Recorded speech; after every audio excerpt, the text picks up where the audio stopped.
The air crackled with anticipation. Sunrise bled across the training grounds, painting the rugged landscape in hues of orange and gold. For the recruits, it marked the start of another grueling day, a day to push limits, to hone skills, to become soldiers. But for Sagan, a shadow of defiance lurked behind his eyes. The soldier stood apart, his posture slack, a stark contrast to the disciplined formation around him. Sagan felt the weight of expectation, the gravity of their mission. They were tasked with infiltrating enemy territory, a dangerous operation requiring unwavering focus and teamwork. Lives hung in the balance, the fate of their nation resting on their shoulders. Yet a seed of resentment had taken root within him, whispering doubts, breeding contempt for the rigorous demands of their training. The instructors, seasoned veterans with eyes that had seen the unforgiving realities of war, pushed the recruits relentlessly. Each day was a crucible, forging discipline, resilience, and unwavering dedication. But Sagan, harboring a dangerous cocktail of pride and laziness, remained aloof. He scoffed at the drills, his movements sloppy, his mind wandering to easier pursuits. Training was a symphony of exertion. The clang of equipment, the thudding of boots, the sharp commands echoing across the field. But for Sagan, it was a grating melody, a constant reminder of the effort he refused to invest. While others embraced the challenge, pushing their limits with each passing day, I lingered in the shadows, a perpetual malcontent. I grumbled about the weight of my pack, the endless drills, the scorching sun, and the biting wind. His complaints, a sour note amidst the symphony of effort, did not go unnoticed.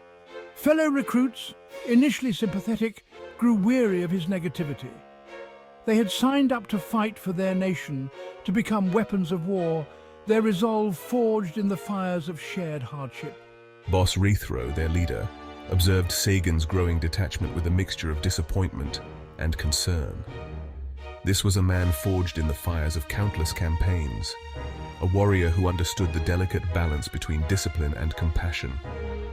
He saw a flicker of potential in Sagan, a spark that could ignite into a powerful flame. Yet, laziness, like a suffocating blanket, threatened to extinguish it before it could truly burn. Rethro pulled Sagan aside after a particularly lackluster training exercise, his voice firm but laced with concern. He spoke of the importance of their mission, the lives that hung in the balance, the need for every soldier to perform at their peak. But I, blinded by my own self-importance, brushed aside the veteran's words, my arrogance a shield against the truth.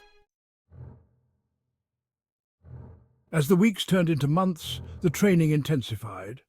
Camaraderie blossomed amongst the recruits, bonds of brotherhood forged in sweat, pain, and shared purpose. They moved as one, their actions honed to a razor's edge, their trust in each other implicit and absolute. I, however, remained an outsider, an island of indifference in a sea of unwavering commitment.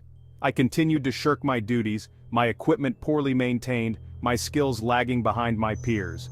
Cleaning my rifle, a ritual that fostered respect and responsibility in the other soldiers, became a chore I rushed through, my mind elsewhere.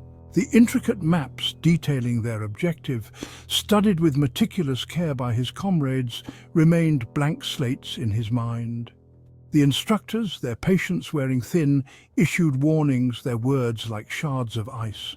They reminded me that war offered no second chances, that complacency was a silent killer, as lethal as any enemy bullet. But their words seemed to fall on deaf ears, their warnings dismissed with a careless shrug and a dismissive smirk. Sagan reveled in his perceived cleverness, boasting to anyone who would listen about how he had found ways to cut corners, to avoid the grueling work that consumed his comrades. He saw their dedication as weakness, their unwavering focus as a lack of imagination.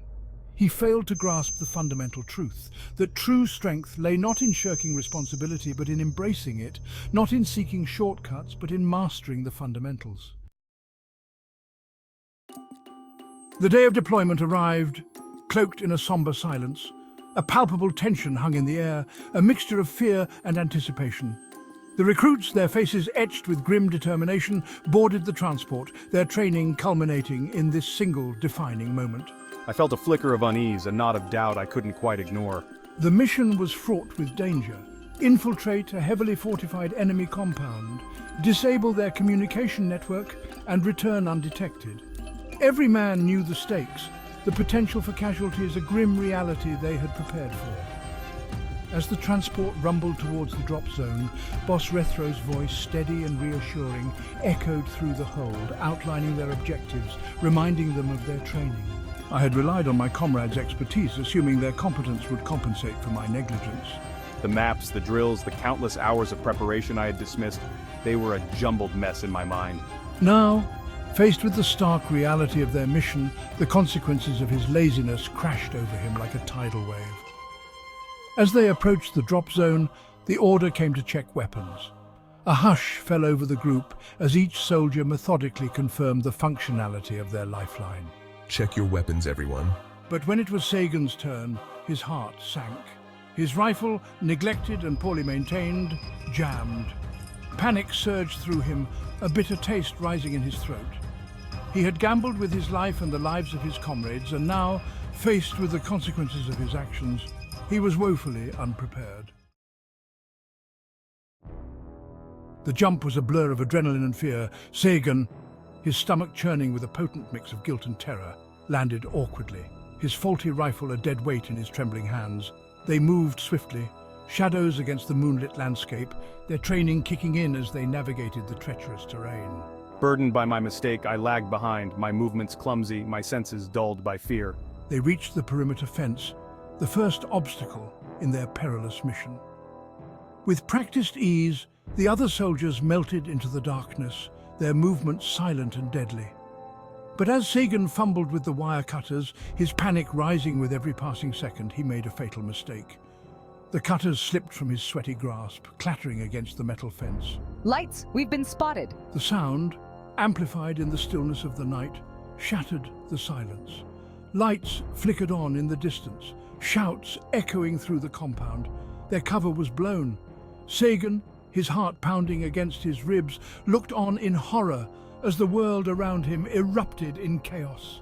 The other soldiers, their training kicking in, reacted instantly, returning fire, providing cover as they retreated. Fall back, we need to regroup. But it was too late. The element of surprise, their greatest advantage, was gone. They were now caught in a deadly crossfire, the mission compromised, their lives hanging precariously in the balance. And amidst the chaos, the gunfire, and the desperate struggle for survival, Sagan was forced to confront the devastating truth. His laziness, his pride, his utter disregard for the gravity of their mission had come at a terrible cost. He had gambled with the lives of his comrades, and now he was staring death in the face, the blood of good men staining his hands.